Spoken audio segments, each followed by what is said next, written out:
Hey folks, this is John Peniel. Welcome to the John Peniel Show. Another beautiful day in your neighborhood in the South Hill of Spokane, Washington. Well, I'm going to do a continuation of what I was talking about yesterday. This is the secret, the true secret of true happiness, part two. Yesterday I was talking about the problems that we have as humans in trying to look for happiness, and it often eludes us.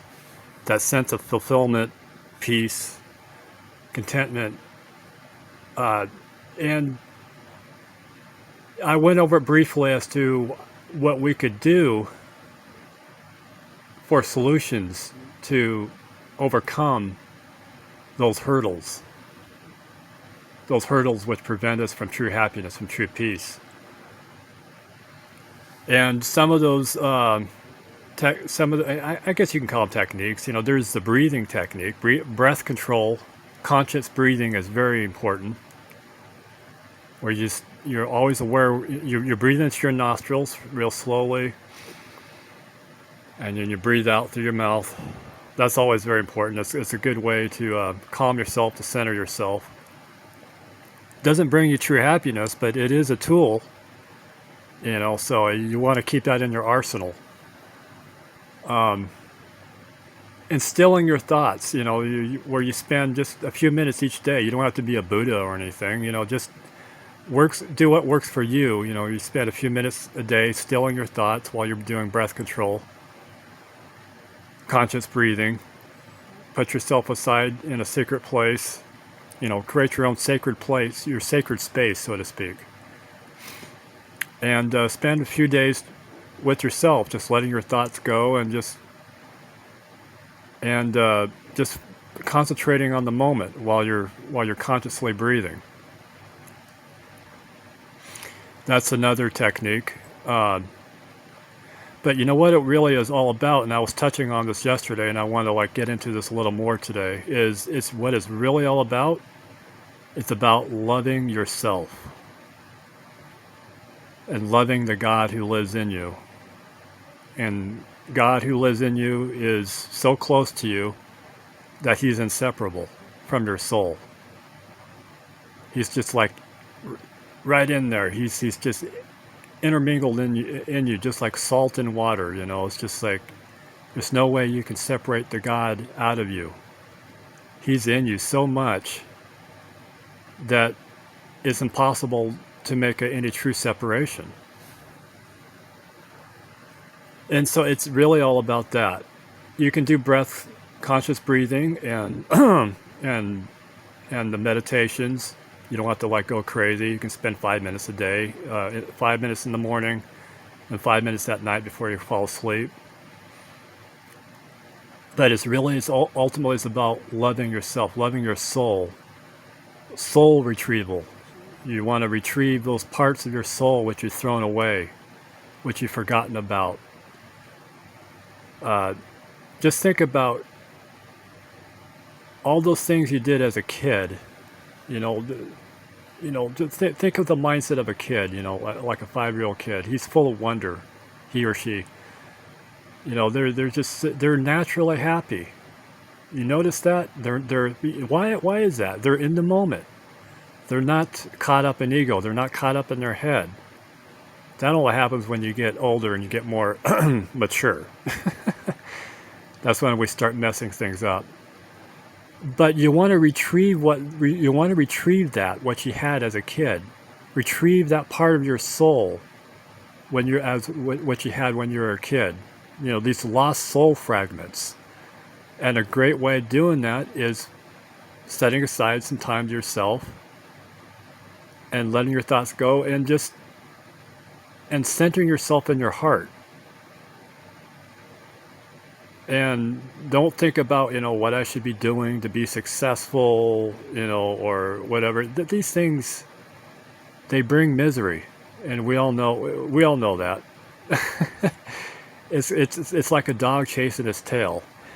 To be sure, it brings momentary moments of pleasure and happiness. Don't get me wrong, having money and having a lot of it can be a lot of fun.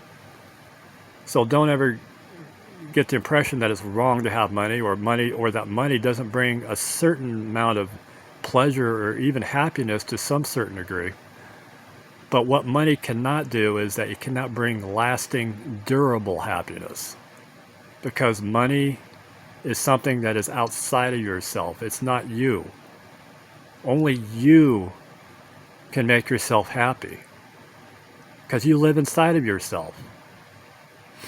And the God who made you lives inside of you and is one with you, whether you believe in God or not. As I said before, if you're an atheist or you don't have any particular belief in God, you can still do these exercises and still focus on loving yourself. Just know that there's something, because even atheists will say that there is something transcendent about the self. When you quiet the mind, you find that there's some really big open spaces inside of you which cannot be quantified. It cannot be described. There's something grand about the human spirit. And so if we can find common ground on this, between me and the atheists, we can find common ground on this. Certainly, can we not? That the human spirit is great. Focus on that. If you don't believe in God, that's fine. Just focus on loving your soul, retrieving your soul fragments, loving what's inside of you, and forget about trying to perform, to make people happy, to do this. We've turned ourselves from being human beings to human doings, to use a cliche. So that's what we want to do, and whatever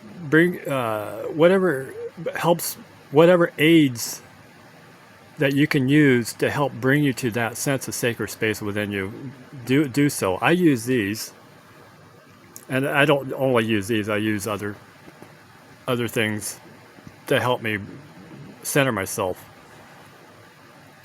Soul retrieval. You want to get back to that wonder as what you had as a kid. Wouldn't that be great? That's the kids. They have all this energy, this vitality.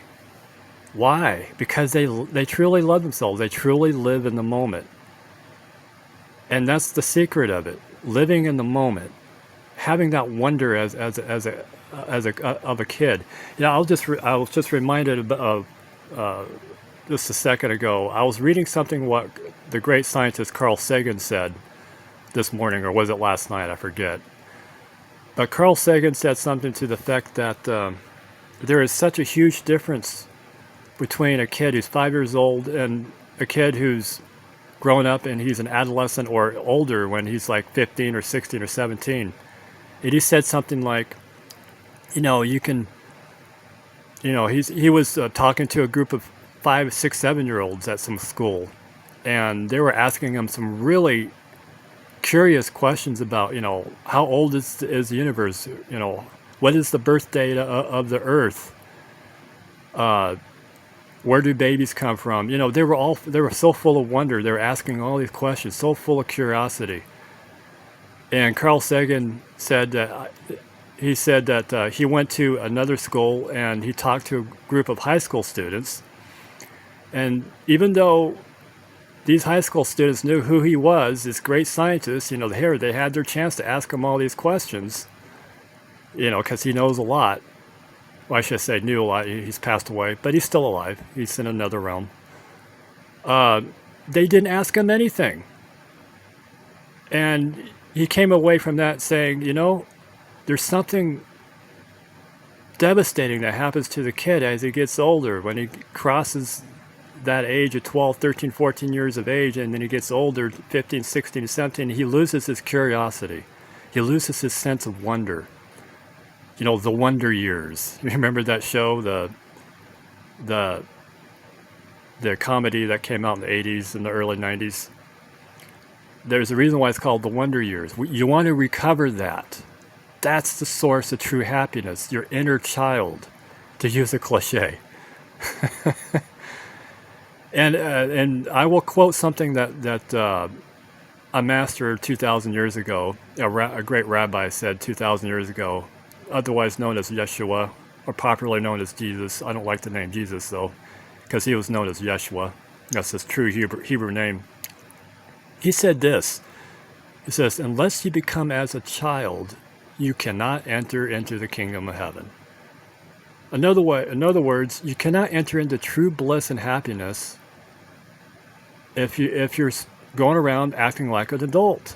Stop adulting and start becoming truly childlike. That's what it's really all about. Retrieving your soul, what you had as a child, that pure, unsullied mentality that you had when you were a kid.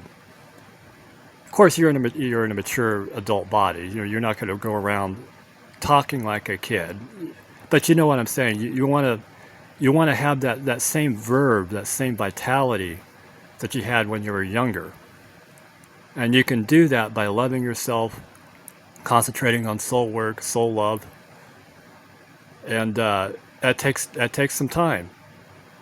It can't be done in a day, but you want to be consistent. You do it every single day. All right, folks, I hope you enjoyed this. I hope you got a lot out of it. And I wish blessings upon you, and you have a wonderful day. Shalom and namaste.